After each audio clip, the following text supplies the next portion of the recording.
Hello and welcome to the program. I'm Amarachi Ubani here in Lagos, Nigeria. Let's begin with news of the DRC, where State Minister and Minister of Foreign Affairs Therese Kwayekwambo Wagner has lamented the M23 rebels' advance in North and South Kivu in spite of multiple international calls for a ceasefire and an end to the offensives. Speaking at a meeting of the United Nations Security Council, she said the time has come for the Council to act. At the meeting, the permanent representative of Rwanda to the United Nations, Ernest Ramusio, absolved his country of complicity in the Congo crisis. This Council must act. It can no longer remain a silent witness to an unfolding tragedy, nor hide behind declarations of intent. The time for theoretical debates is over. It is now time to uphold the very principles that define this institution: peace, security, and respect for international law. International law that is universal and applies to all, even while seeking African solutions. Standing by silently while civilians are killed is not a solution, and certainly not an African one. Rwanda cannot take the blame for the problems that DRC has faced endemically. The DRC, the country where this is happening, is refusing to engage only on a military level. We are looking for a political solution, and we're committed to it.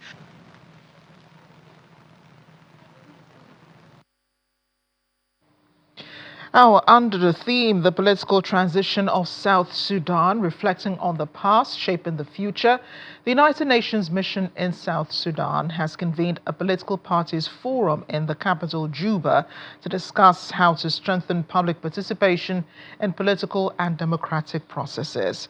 Discussions also touched on establishing a transparent, robust, and competitive political environment for parties. Participants recommended a series of actions to accelerate efforts to deliver on all elements of a peace deal signed in 2018 so the country's citizens can have opportunity to elect leaders that they want in 2026. The people of South Sudan have waited too long for lasting peace, for stability and democratic governance. Their patience is not infinite. They expect that this extension will not merely prolong the status quo, but will instead lead to concrete actions that will result in the implementation of the peace agreement, credible elections, and the establishment of inclusive democratic institutions that represent the will of all South Sudanese. This is a time to cross-fertilize ideas, build consensus, and make concrete decisions on transforming or transitioning the country from its conflict and post-conflict status to a credible democracy. This democracy must reflect a civic and political space where all state institutions are fully functional and play their roles, at least optimally. I regret the convention to ensure that the political parties can exercise their rights and contribution in accordance to law to foster the democratic process and democratic exercise in this country. IGAD supports this extension with the expectation that concrete mechanisms are put in place to ensure timely implementation. South Sudan has come a long way on the path to peace. However, the challenges remain. Staying in South Sudan on World Radio Day, the United Nations mission in South Sudan held a special event in Renk under the banner Peace Begins With Me to encourage communities to celebrate diversity and embrace unity. The event attracted 4,000 people and featured 20 vibrant cultural, musical, and theatrical performances. It was broadcast live to audiences across the country on UNMISS's Radio Miraya network. The event was organized to recognize the many challenges the people face and to unite for peace. Renk has traditionally been a bustling trade hub, but its resources are stretched to breaking point, with 1 million refugees and returnees pouring into the town after fleeing the war in Sudan. The people of South Sudan have waited for positive change. You have been patient, resilient, and persistent, and in pursuing peace despite many challenges.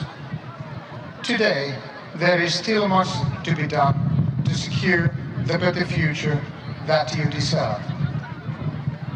As a partner for peace, the United Nations mission in South Sudan stands shoulder to shoulder with you on this journey.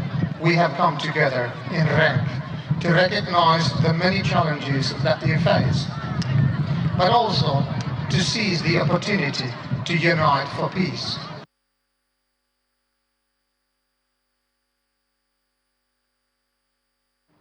In other news, Canadian miner Barrick Gold has signed a new agreement with the Malian government to end an almost 2-year dispute over its mining assets in the country. Sources say Mali still has to formally approve the deal that could happen today. The Toronto-based miner and Mali have been locked in a dispute since 2023 over the implementation of the West African country's new mining code that gives Mali's government a greater share in the gold mine.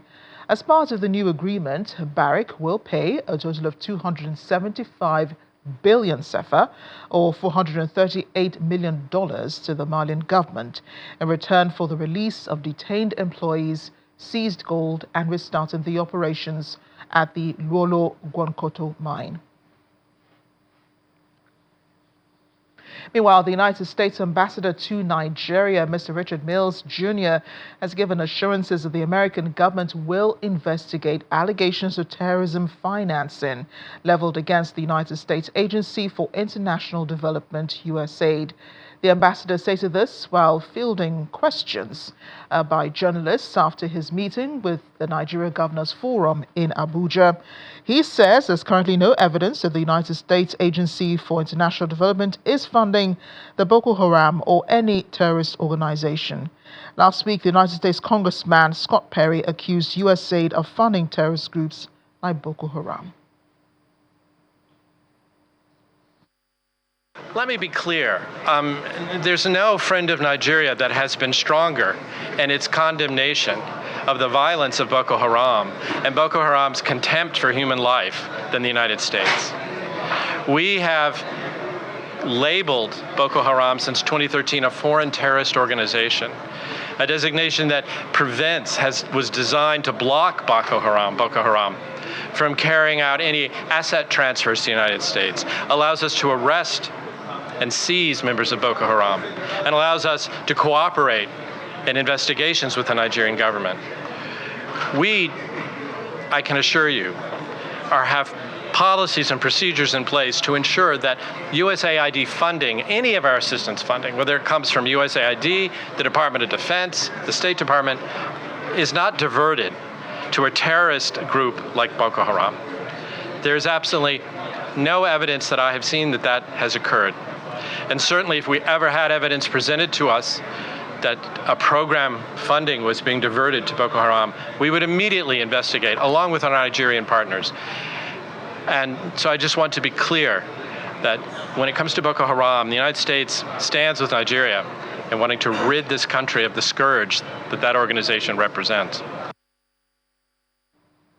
Well, speaking on the posture and preparedness of Nigeria to respond to global trade politics in recent times, the Nigerian ambassador to the World Trade Organization and recently appointed chairperson of the Council for Trade and Services Special Session, World Trade Organization, Ambassador Adamu Abdul-Hamid, says Nigeria should be focusing on digital trade and redirecting trade into services rather than goods. Ambassador Abdul-Hamid was guest on our breakfast program, The Morning Brief, where he asserted the position of Nigeria and the World Trade Organization, saying the country is recognized globally as a leader in multilateral trading system. The preparation for Nigeria should be in the area of services. The services is what, of course, the global community, various countries in the world are redirecting their trading into services. Because services, if you look at the classification in services, it touches in various areas. Okay, now Nigeria should be prepared, and of course they are also doing well in the area of digital trade. So that should be the focus. That should be the area that we should put more of our emphasis toward, so that we can take advantage of the current global realities and of course the future realities in terms of trade. Fortunately to Nigeria, we have the leadership of the organization, and of course, we also have now the leadership in spearheading the negotiations on trade in services. So by implication, it means Nigeria is recognized globally as a leader in the multilateral trading system. And therefore, we will do everything possible to ensure that Nigeria is benefiting more and more in the area of international trade. Staying here in Nigeria, the Federal University of Lokoja has now closed down the institution indefinitely after the Students' Union governments threatened to block the highways in protest of the death of their colleagues in an accident involving heavy-duty vehicles. The students asked the federal and Kogi state governments to prioritize their safety and security at all times and to immediately restrict the movement of trailers and heavy-duty trucks to nighttime only. Well, this comes on the heels of a road crash that claimed the lives of 5 students of the university. It's a moment of sorrow and pain for students of the Federal University Lokoja as they converge in front of the school gate to demand justice for their colleagues who lost their lives in a road crash. We do projects, we do all sorts of things. Some of us have not been school fees even up till now. They're holding placards with different inscriptions, singing solidarity songs.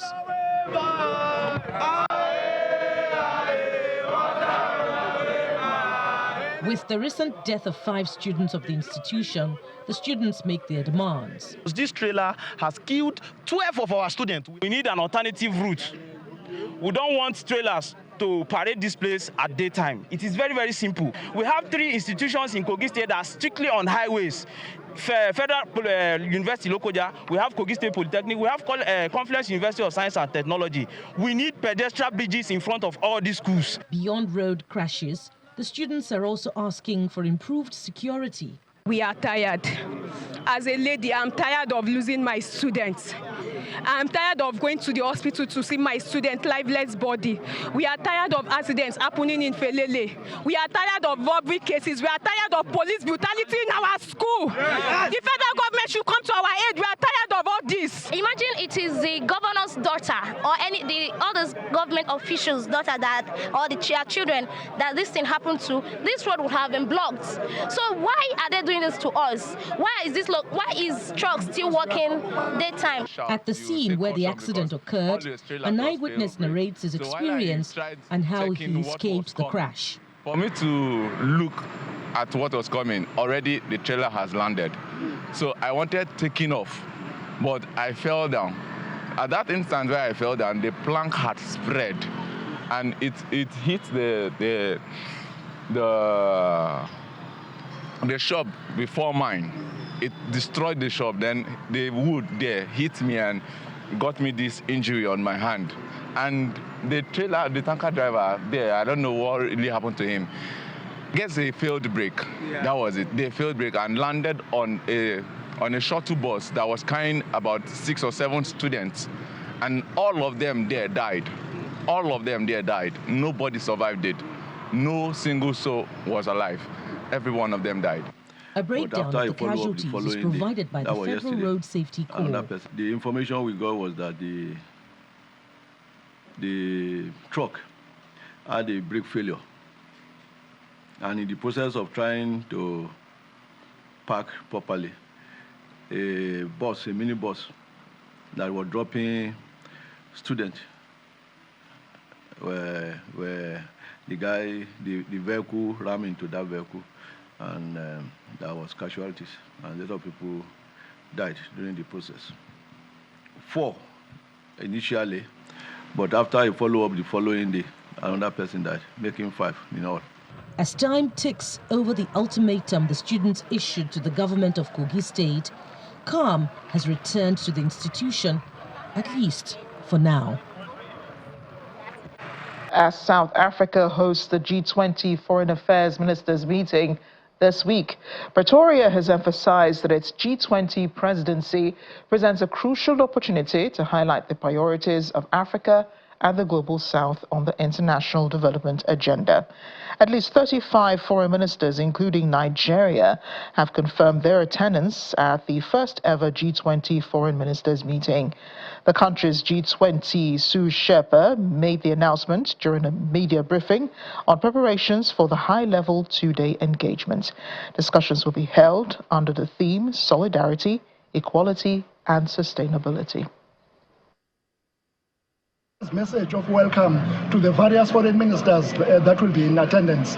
We are very happy with the attendance of the G20 foreign ministers meeting. Between the G20 members and the invited guests, we will have about 35 foreign ministers in Nasrec over the next 2 days, participating actively in the meetings.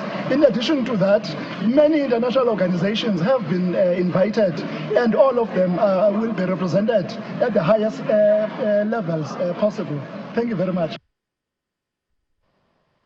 Meanwhile, South Africa's Finance Minister Eno Godongwana has given assurance that the country's budget postponement and the ongoing dispute over a proposed VAT increase will not affect its standing within the G20. Speaking at a press conference, Mr. Godongwana emphasized that G20 partners have their own domestic challenges and will not vow or view South Africa's delay as a major concern. Despite differences within the government of national unity over the VAT proposal, Godongwana remains confident the delay will not pose a significant issue. Cabinet considered that although the tabling of the 2025 budget was scheduled for release at 2 p.m. on the 19th of February, a postponement is needed for further deliberations to take place on the budget. Cabinet is united in the view that the budget must strike a balance between the interests of the public, economic growth, and fiscal sustainability.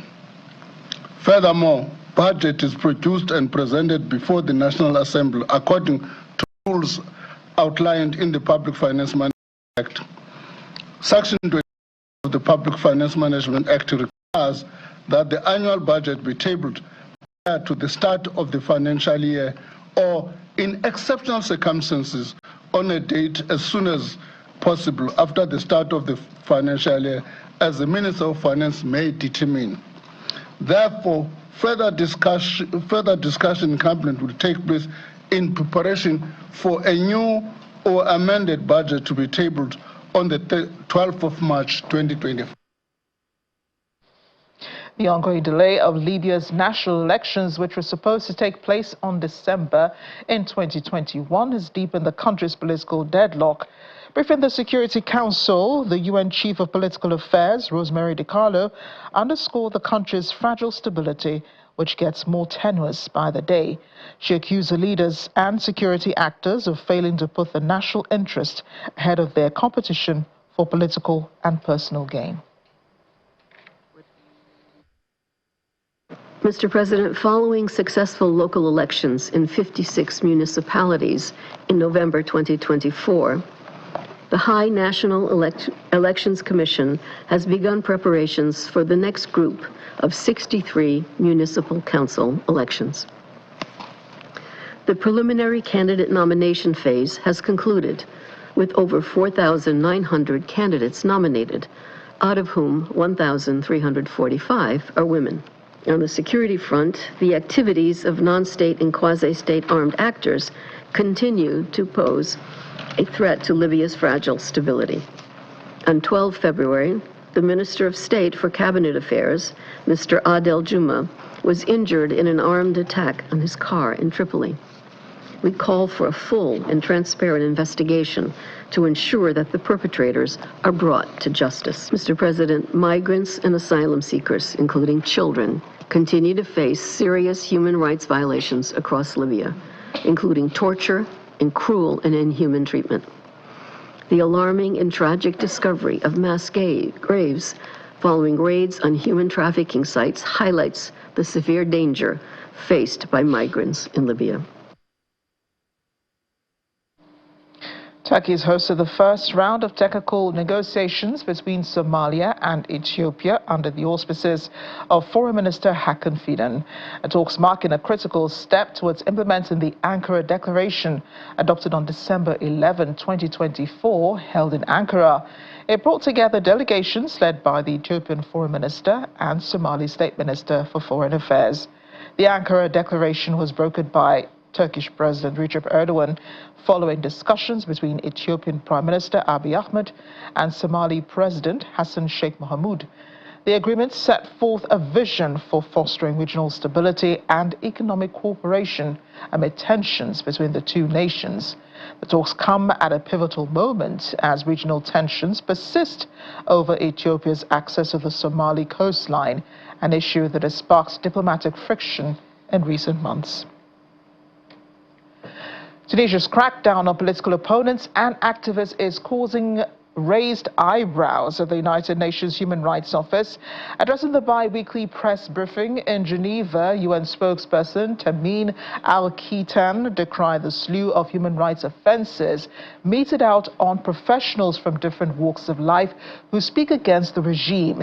The UN Human Rights Office is also urging Tunisia to review its criminal legislation and ensure it's in line with international human rights law, norms and standards, calling on the government to release all those detained arbitrarily. Briefing, I just would like The Tunisian authorities must bring an end to the pattern of arrests, arbitrary detentions, and imprisonment of dozens of human rights defenders, lawyers, journalists, activists, and politicians. Many of them are being held in pre-trial detention, facing broad and vague accusations, apparently following the exercise of their rights. And over 40 individuals, including opponents from various political affiliations, are scheduled to stand trial at the beginning of March before the Court of First Instance in Tunis.